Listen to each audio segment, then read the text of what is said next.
People ask, what are you referring to when you say God enlightenment? Have you experienced and do you constantly experience the realm of God? And what exactly is it? Can you put that into words?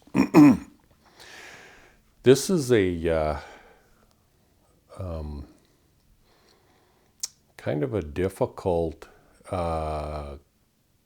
concept and at the same time kind of simple. There are several topics I wanted to cover, and who knows how far I'll get on this. But I've noticed the videos seem to get long-winded, and I don't know if people appreciate that or get sick and tired of it and prefer a short 10-minute segment. Let me know what your ideas and thoughts are on that. Anyways, so let me pretend there's another person in this room that I'm having a conversation with to try to clarify what the realm of God is like. First off,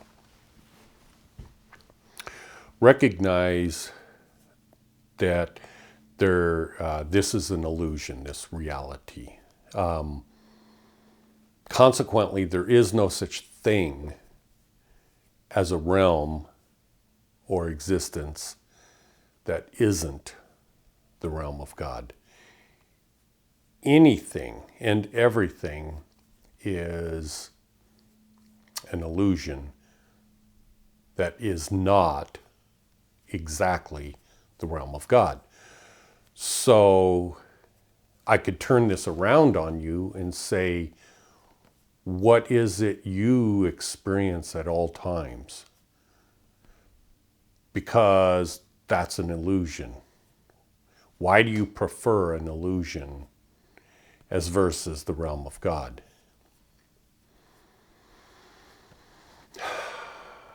Maybe that doesn't accomplish anything in getting the message across. So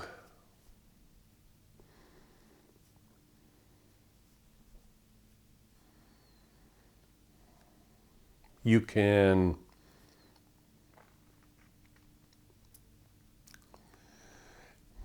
I talk about enlightenment, spiritual enlightenment, like Buddha was talking about, which defines this reality as non-existent and in fact illusory. Illusory does not mean that it isn't here, that it's just as here as your dream last night was here. You cannot wake up in the morning and say, well, the dream I had didn't happen. You can't say that. It did happen. But what you can say is nothing about it was real. And so in the same way, that's the way this reality is. It is happening. There are things going on, but they are illusory. But that doesn't mean there are not consequences for your actions within this dream. There are consequences, benefits. There's everything that you do in this reality is you are creating your own reality. You are creating your own future reality. So you have opposition, meaning both good and evil. And in this reality, you are creating your future, your reality after this kalpa of time is over. And the point being is, are you going to create a reality that dissolves into nothingness because you can't sustain it without the power of God? Or are you going to create a reality that aligns itself exactly with God? which is eternal. Because if you do not create that reality, it dissolves into nothingness, because nothing stands eternally without it being aligned with God, because God is eternally producing realities of his liking, whatever that may be. I know that this, at least to me, it seems like this message should not be put on a video. It seems like it should be just erased and thrown away because it's so difficult to express in such a way that depicts reality. Do I know what reality is? Yeah, I do, but I just don't know how best to define it. So I've talked about Brahman, meaning that is the existential reality of nothingness eternally, that life, God, all things emanate from, even you, your essence. So think about outer space, and it's total darkness except for, and when I say total darkness, because you can, with the light spectrum that we personally see, you can gaze through the universe with a powerful telescope and see billions of light years of distance before the first object comes into view of a faraway galaxy or something. And between you, your eyeball, and that galaxy, there's nothing but darkness. Otherwise, you wouldn't be able to see that galaxy that's 100 billion light years away. So, or 15 billion light years away, or whatever the case may be. So, in the realm of God, it isn't different from the realm of Brahman. If you consider this universe Brahman, anything that sparks into life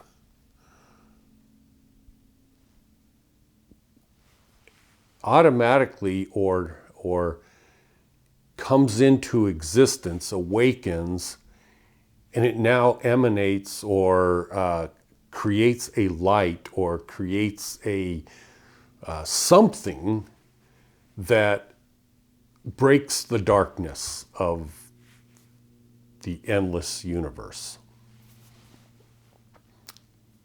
And it exists. And you can't see past it. I mean, if there's a planet in your way, you can't see what's on the other side of the planet. You can't see through the planet.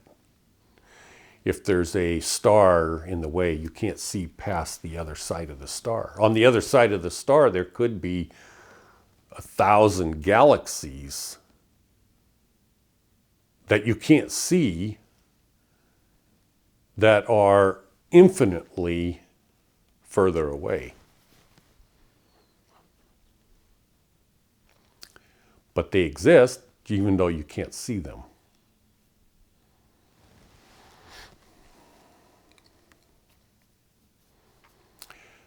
So the realm of God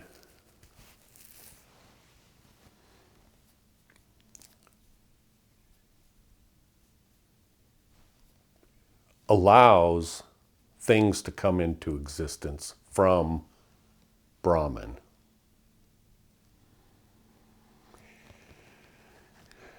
And you, as an Atman, a single essence, when you come into existence, you create yourself.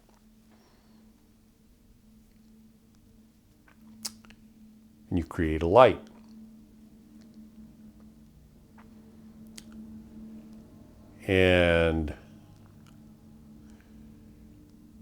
But you're not aware of your surroundings. You're not even aware of the universe. You're not aware that you are existing within Brahman, and you're not aware that you're existing in the creation of Brahma, or the God that Jesus prayed to. You're not aware yet. When you become aware, and when you can feel the awareness outside the bounds of this physical body, and as you extend that awareness, you start to, as soon as you get outside the boundary of this physical body, as soon as your awareness extends outside of that, almost instantly, you are experiencing the enlightenment that Buddha described, which is realizing reality is an illusion. And then when you expand that to the point where you are encompassing multiple individuals, thousands, millions, the entire planet Earth, the galaxy, the universe, you start to feel the presence of the realm of Brahma. But until a response comes back to you to acknowledge that there is something besides yourself, until that happens, and when I say something, I'm not talking about another Atman like yourself. I'm talking about until you experience a response that's coming back to you from your own efforts, until you feel that happen, you will never be what I call God enlightened. And that does not happen very often. So God is ever presently sustaining this reality, sustaining you, sustaining everything. And yes, God is ever present, and God is ever speaking, and God is ever doing things that you may even get to the point where you're aware that God is doing this. But until it becomes one-on-one, like God is specifically communicating with you, your avatar, your essence, until that happens, you're just, I shouldn't say just, but you are you. You may be an enlightened individual, but you're not God enlightened yet. And until you have a one-on-one with God, and what do I mean by one-on-one? What I mean is some people are pushed to the absolute extremes of what a spirit can handle before they plead endlessly for some sort of intervention from this God that they depend upon and love. And in most cases, they don't really expect an answer. They expect death to come. But when the answer does come, it is always surprising, and it is always God enlightening, and it is always shocking, and it is always downloading to you spiritually an awareness that you may have formerly thought was real, formerly read and understood was real, but didn't actually experience. God, I'm rambling. This is so hard to express what I feel. It is so difficult. So, Jesus was hanging on a cross when he was being crucified. And he had nails through his hands and big spike through his feet. And, he was, that has to not feel very good. Well, obviously, you're in the process of dying, or at least the physical body is. And so up until that point, Jesus was educated, aware, enlightened, and he loved perfectly his Creator God. And he prayed to this Brahma. And he got answers occasionally. But he had yet to be in a position where he was tested. And not solely for the sake of testing, but he was in a situation that put him in a situation that necessitated his, or not necessitated, but pushed him to the absolute limit where it's like he says, why have you forsaken me, Father? Now, Christian theologians would say, well, he was teaching us from Psalms 22, where David was expressing his feelings. And it's like, well, maybe he was or he wasn't, but I highly doubt. In fact, I would call bullshit on that, because nobody can be tortured to that extent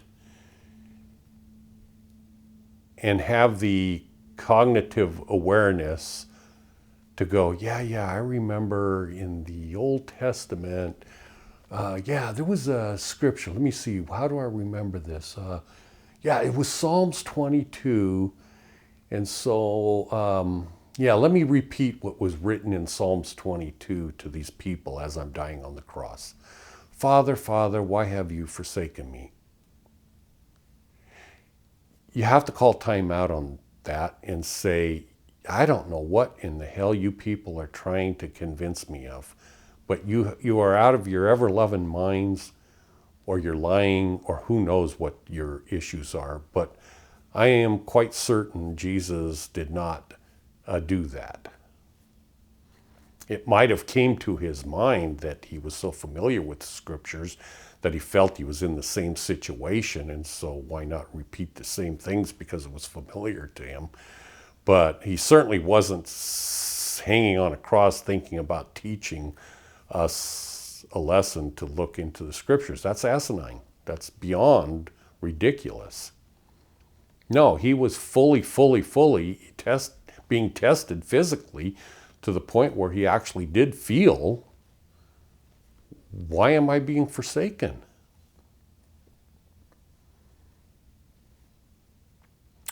I can't communicate clearly with devout Christians because they don't believe in God. They don't believe in anything other than the Bible, which is what they pray to. They pray to a God that is made out of paper and ink.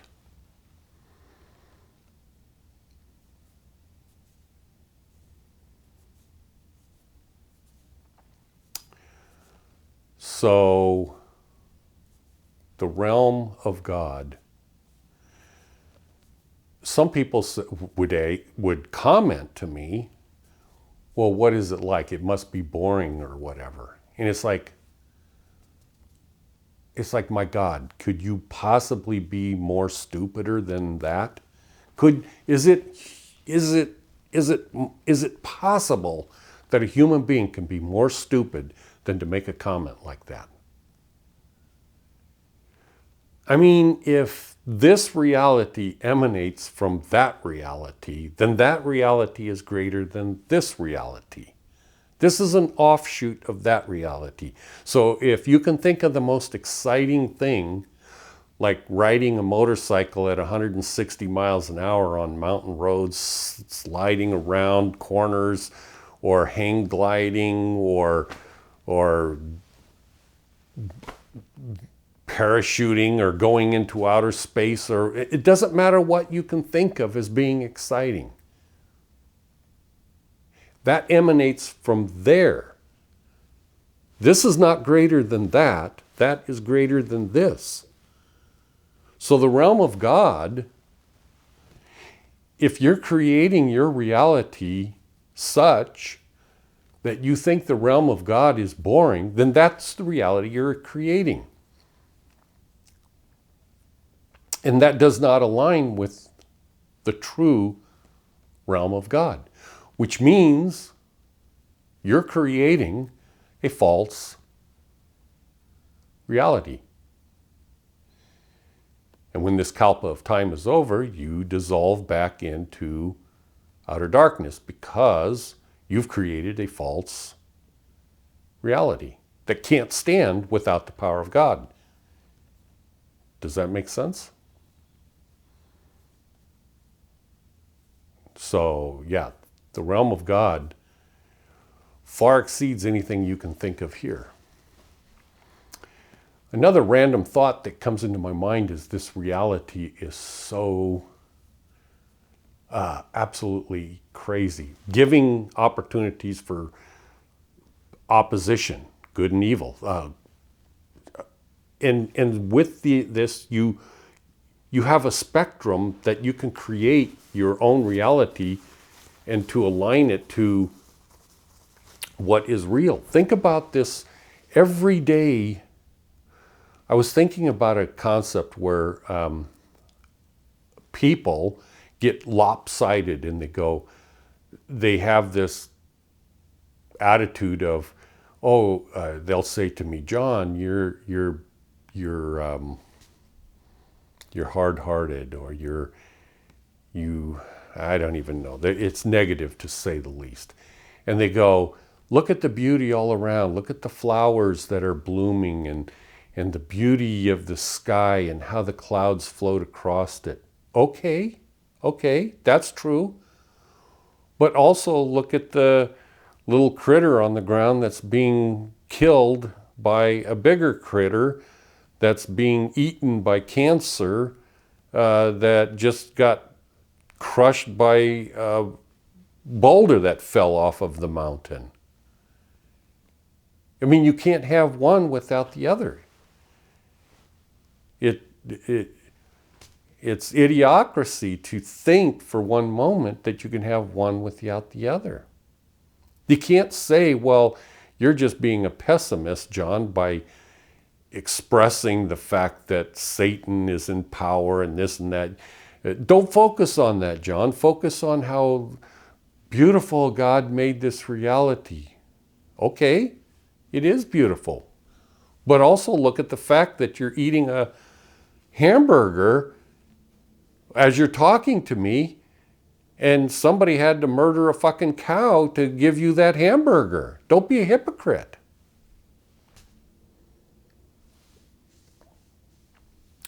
Yeah, I get very heated sometimes when people are so lopsided. You cannot become aware of enlightenment or God enlightenment or any of these things if you are so lopsided that you only see the beauty. If you only spend your life like a Buddhist monk, meditating day in and day out, and being in this atmosphere where you're kind of close to being enlightened, and you walk around in this state of awareness that is intoxicating, to say the least, and then closing your eyes to everything else.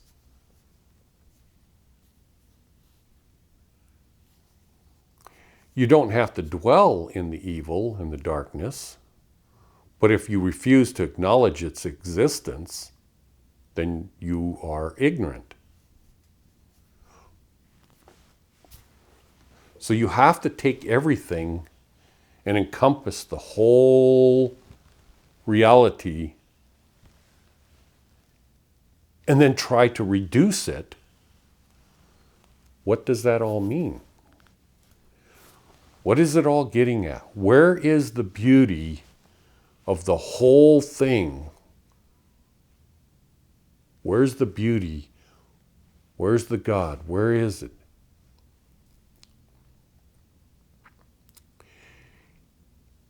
And here's the thing that you, if I could give you any words of advice right now, I would say recognize that this reality that you're experiencing right now on planet Earth is just one piece of a huge, huge puzzle. It's like the backside of a tapestry. It is like the beauty you can't see. This reality that you are living right now is one phase. You're not going to be able to make sense of reality if you only accept this as being reality. You will walk away either a sourpuss or some deluded spiritual person that skips around with a bouquet of daisies in your hand, watching the butterflies flatter around, or whatever it is that you do. If you focus on a single thing, you're going to miss 99% of what's available to you.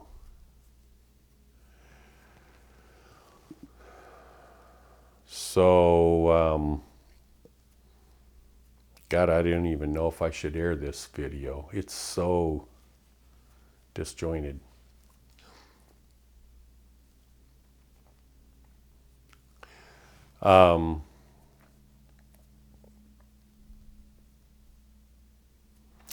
In closing,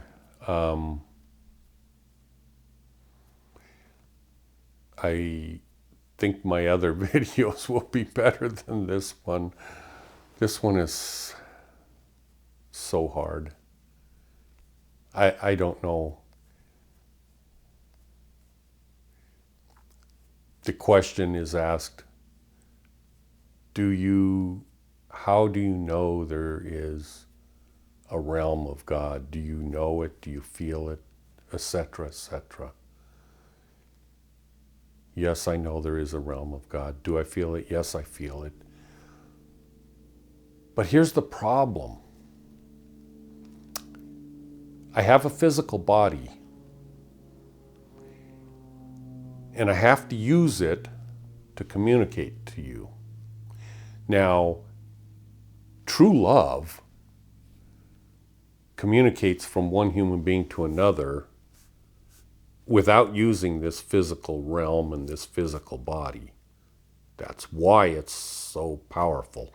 That's why demons and Satan and stuff, they don't know what true love is, and they don't have it. So they have to revert to rules, laws, force, etc., etc. So true love is how you would access, it's like the key, or how you would access the realm of God through the permission of God. And when I say through the permission of God, God has to come back to you and respond to you.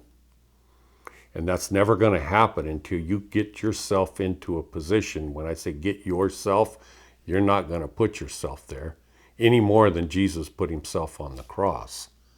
You're not going to want to do that.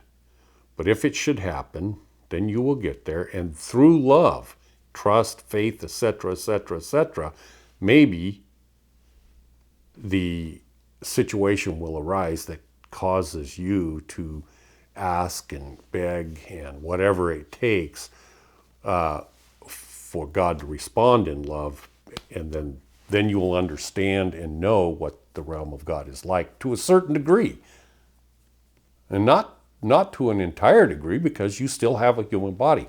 Let me say one thing in closing that is extremely powerful, okay?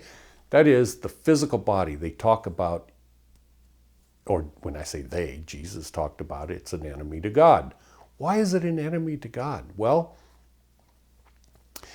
this physical body, the brain, the mind, everything about it is designed to convince you that this is all there is. And so if you were to experience enlightenment, the body will constantly try to convince you that it isn't real. The mind, the brain, will constantly try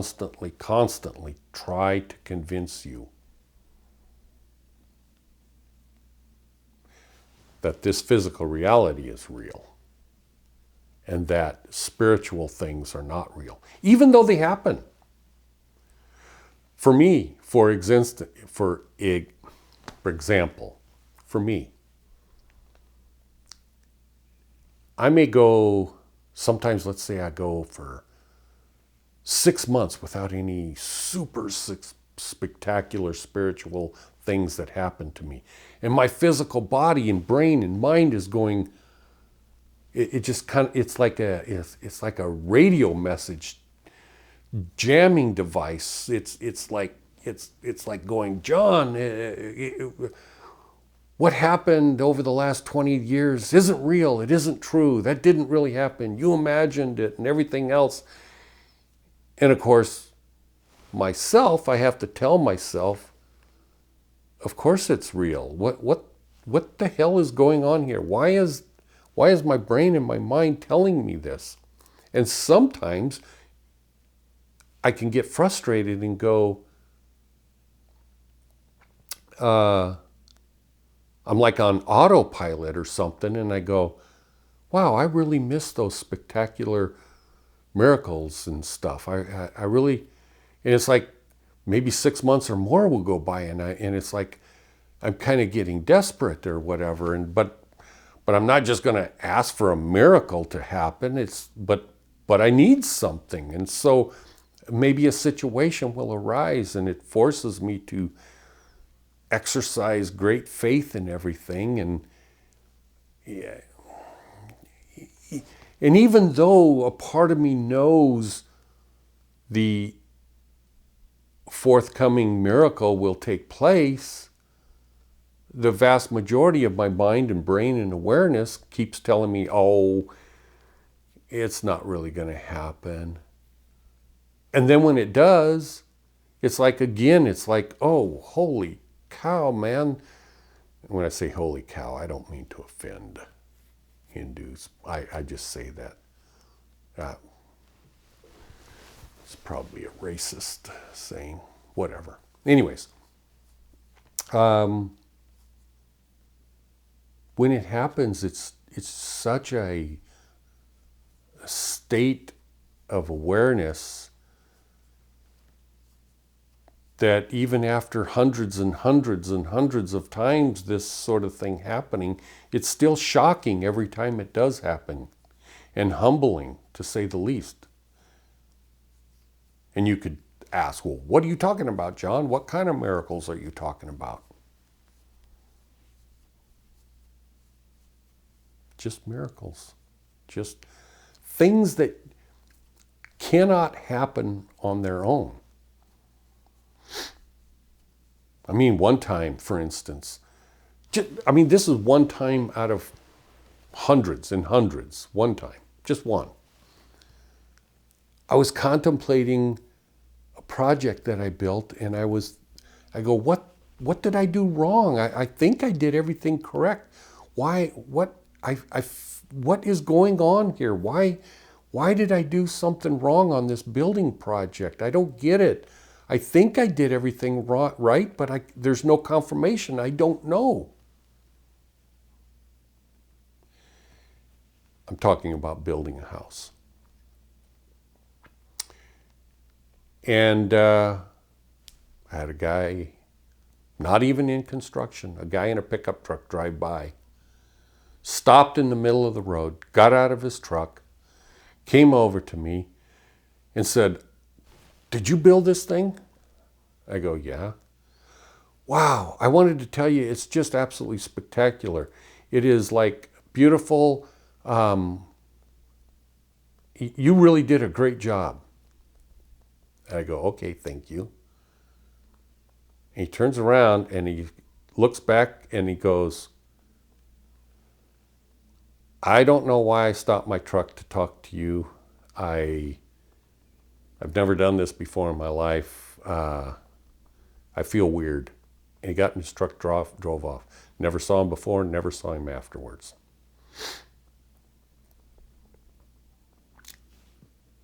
That's a miracle.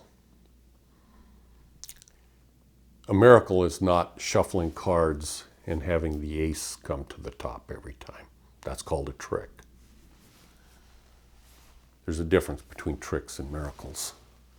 That sort of thing happens all the time for me. Oh well, big deal. But for me, that's just one of the things that apparently I need to constantly keep me going down that path where I feel like, on a miniature scale, Jesus is hanging on the cross. "Why have you forsaken me, God?" Well, sometimes I feel that way. And I need these little miracle type things to let me know God loves me. God exists. God can talk to me through other people, through whatever means possible, to convince me that He's still there. He loves me. He still answers my prayers. He still helps me make these videos. Because I don't make these videos for any other reason other than I will say I don't know why. How about that? I don't know why I make these videos. Lastly, I want to say I want to make a video, another one, on the creation of money. It's incredibly important. This entire world is controlled by money. And many, many years ago, it's like the Spirit told me there's something wackadoodles with money. It isn't being done correctly. And so, anyways, I tried figuring it out.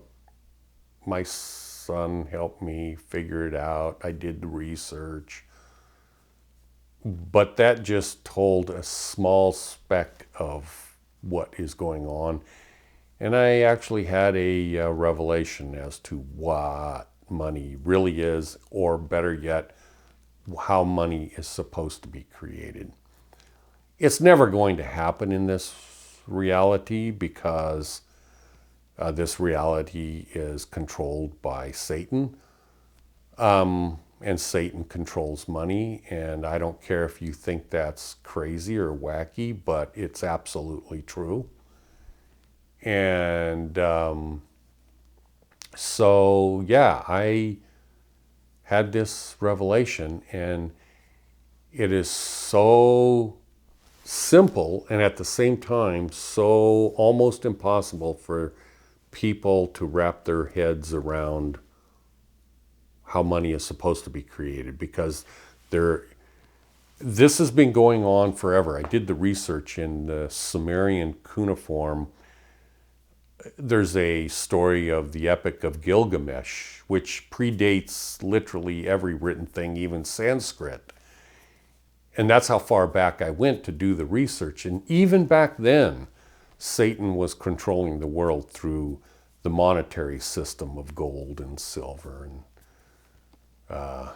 stuff like that. And then if you research as far back as you can go in Sanskrit, same thing. The monetary system. When I say gold, it's no different today.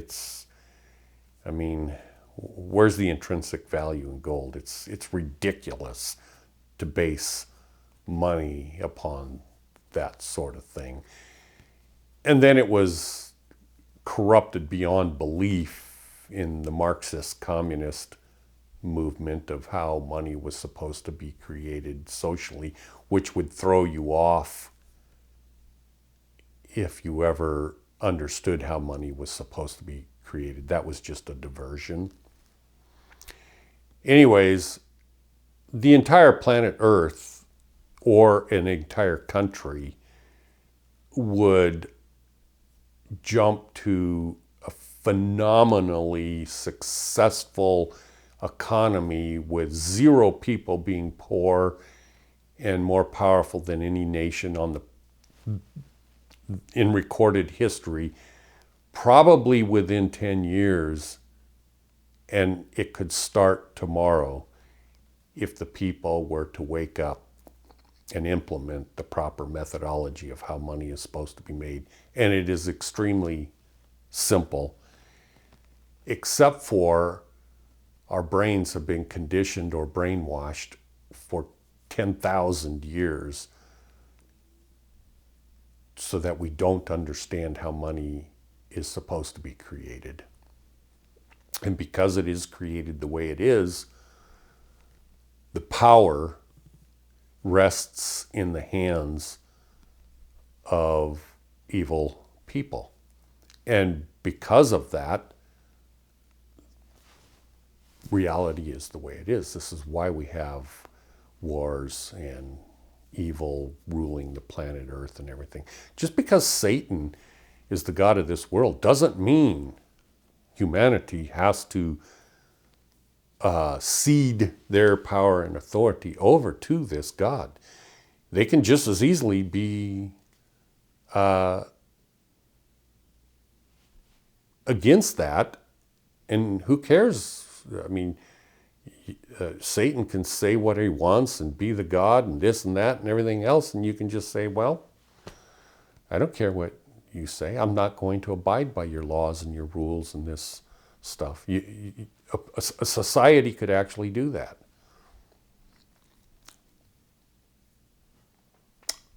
There's a story told in ancient Israel of a kingdom that lived by that methodology where money was created correctly, but it's not well documented at all. The city of Enoch is a idea that comes into my mind. But like I said, there's not very much detail about it, but that was a kingdom that actually functioned on that basis. Anyways, I'm going to close. Sorry for this video being so incredibly disjointed, but yeah, it's one of them, and hopefully I'll do better in the future.